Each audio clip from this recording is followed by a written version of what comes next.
What is going on, my peeps? Your boy Versatile is back with another video. Back here to talk about the PS5 Teardown that PlayStation themselves put out on the internet and the YouTubes of the world today, being October 7th. And as well, we're going to talk about the PlayStation trophies and how that, I guess, maybe adds a little bit of extra flair to PS5, PS4, and more or less gaming. Before we get into the video, if you guys haven't already, make sure you guys ignite the like button on this video, subscribe to the channel if you haven't already, and make sure you guys hit that notification bell so that way YouTube informs you when I drop videos. Yes, YouTube won't let you know a thing unless you hit that notification bell, so go ahead and do that right there. Now let's sit back, kick back, and let's see what's cracking. Now, in regards to the teardown, yes, PlayStation dropped a video showing us basically how to tear down the PlayStation 5. For me, that's what I got away with it. That's my biggest takeaway from it. I've opened one PS3 in my life. I've opened one PS4 in my life. I've opened the PS4 controller to try to fix it, which I was successful in doing. And so it was nice to see that. Really, I think the one thing that we're all happy about is that PlayStation may have made it easy for us to customize the side plates of the PS5 because they're so easy to take off. Now, whether it's customizing the side plates, as in buying new ones that you can put on, whether it's that, and almost even maybe possibly changing the shape of the PlayStation, because right now it looks very alien, right? Almost like it has a collar, the way they kind of sprout out towards the top. You might even be able to change the shape of those and really just redesign your own PlayStation. So that's something that we should keep in mind as well. But it also shows how easy it is to take those off to get into the PlayStation. And one of the other reasons why you may have to do that is if, like me, you plan on trying to upgrade the storage to try to have as much storage as possible. Yes, one of the storage components that I'm looking at that I might get in some lifetime is, I think it's an 8 terabyte SSD from Samsung, which is an NVMe, I think M.2 or whatever SSD. That sucker is like the same cost as the bundle that I bought for the PS5. But at least I know that I won't have no issues with storage, and that's the biggest difference that I think we may have to get adjusting to, or we may have to adjust to when it comes to the PlayStation, because Xbox made storage insertion very easily. It's to the back, you get a nice little storage card, you plug it in like an SD card, and you're done.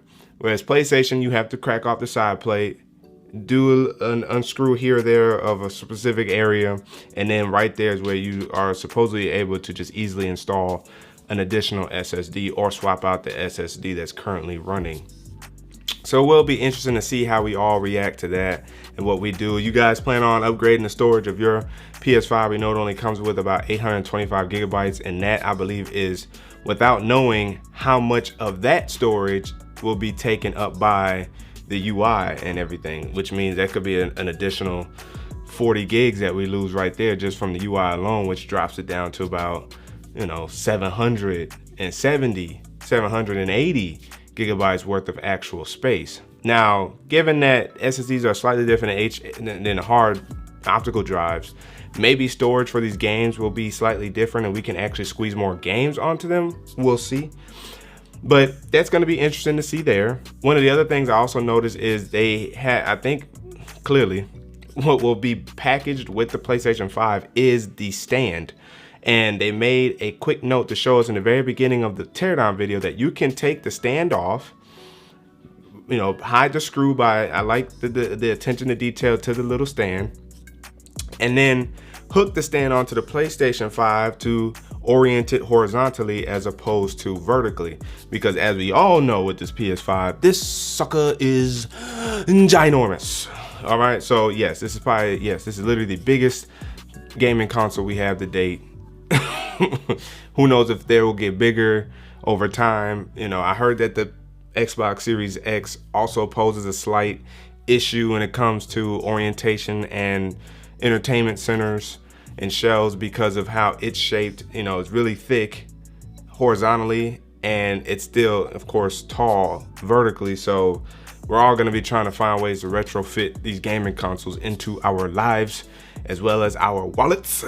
But I'm not mad at the size, of course. You know, one of the things that, again, highlighted and emphasized was the amount of airflow and cooling that this big housing will have for the PlayStation 5, so that way it should quiet down the jet engines that we've all experienced with our PlayStations. So it's a big giant fan. And they also showed these little holes that you can basically vacuum out, these little dust collectors. So that will be interesting to see. And what will also be interesting to see is how easy it will be to maybe vacuum out the fans if you have to. Now, it looks like it's just one screw to actually take out the fan. And again, as we said, the side plate's very easy to remove. So maintaining the PlayStation 5 should be much easier than in times past, because the reasons why I cracked open the PS3 and the PS4 in my lifetime was not for maintaining, it's because something broke. like our PS3s, for instance, getting that orange light of death. But that's the teardown in a nutshell for the PlayStation 5. What do you guys think? Are you guys looking forward to opening it yourself, or do you find it easy, or did you not even really care about it because you don't plan on opening, you just plan on plugging and playing? Let me know down in the comment section below. Now, the other thing that will be taking place at some point today for North America, again, today being October 7th, is the reveal and update to PlayStation trophies and the system and calculation in which it will now use to display us a new score for our trophies. You know, we do trophy hunting, or some of us do light, medium, hard trophy hunting. A lot of us started doing platinums recently. I know I did. I came across my 10th platinum to, you know, succeed the PS4 run, and hopefully I can continue that into the PS5 and try to pay more attention to specific platinums. I don't try to play all games for platinums. I play games to have fun with them, but if I really like the game and I feel that I can obtain the platinum, I will go for the platinum. And so I'm about 9 trophies away in Avengers, because that's just a matter of playing it a lot to come across specific trophies. And really all the trophies is just playing a lot, because every other trophy I've done. But yes, that's going to be the next interesting thing. So per PlayStation blog, the changes have been detailed, and the structure in which the calculations have been optimized and rewarding is that now, instead of having levels between like 0 and 99 or 100, as we have now with 1 star that shows like your current level. I'm like level 15 right now and 73% through that level. Now our levels will go from 1 to 999, 999 being the platinum level for your trophies, which means you'll never exceed 999 unless they again do some type of update to it. Now, I don't know if anybody has came across the platinum 999 yet, because that means you must have a lot of platinums. But they said, for instance, if you're like a level 12, you know, so you're next to your little gold star on your trophy, if you go look at your trophies on your PlayStation, if you're level 12, you're basically going to be in the low 200s. Me, I'm level 15, which means I must be in like the mid 200s, which will be interesting to see. So I'm still bronze level in terms of my trophy hunting or my trophy collection. I guess that makes sense when you look at bronze, silver, gold. You do get a ton of bronze trophies throughout trophy collecting, and I wish that some of these bronze trophies would be silvers, and then, or some of these bronzes should be even golds, because of what they want you to do sometimes. It's like, man, let that be a gold trophy, especially seeing as how ultra rare it is. Any trophy that is ultra rare should be designated as a silver or gold trophy, and that's just simply because you know a ton of people's playing the game and a ton of people still haven't accessed that trophy yet. That trophy should get upgraded to a silver or gold trophy. That's how I feel about trophies on that level. So, and then silvers range from 300 to 599, and gold levels range from 600 to 998.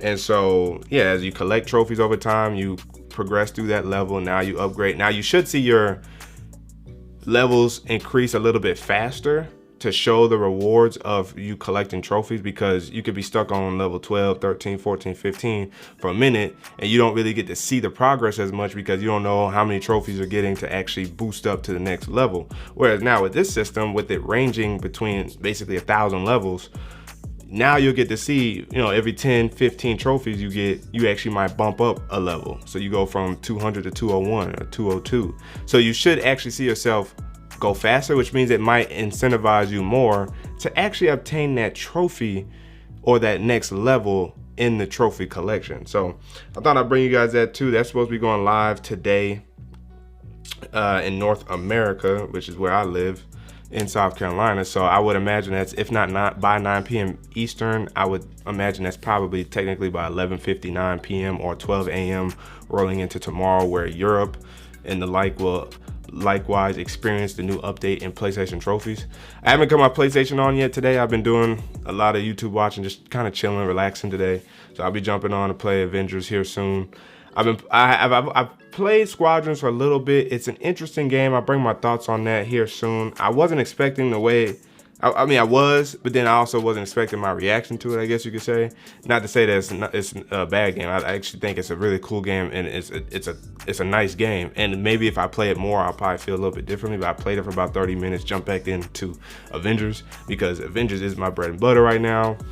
I would probably even play Battlefront 2 before I play Squadrons, but I really want to play Squadrons, beat the story, and give it a chance online and really kind of experience it. Because one of the things I'm having trouble with is operating the engine power to actually maneuver, and I think it's probably just comes with practice. But yeah, I'll bring my thoughts on Squadrons later down the road. But let me know what you guys think overall about what's going on in the world of Sony and PlayStation right now. We're only about 5-6 weeks away from the PlayStation 5. Again, I have my pre-order. Hopefully you guys were able to pre-order yours. Hopefully we'll still be able to get it, because these suckers is expensive. But nonetheless, let me know down in the comments what's going on with y'all. But that's it for the video. Hope you guys again appreciate and enjoyed it. Again, if you haven't already, ignite that like button, subscribe to the channel, and hit that notification bell if you haven't already, so YouTube can let you know when I drop videos. So that way we can continue to kick back, chillax, and see what's cracking. But your boy Versatile signing out, and until the next video, wait for it.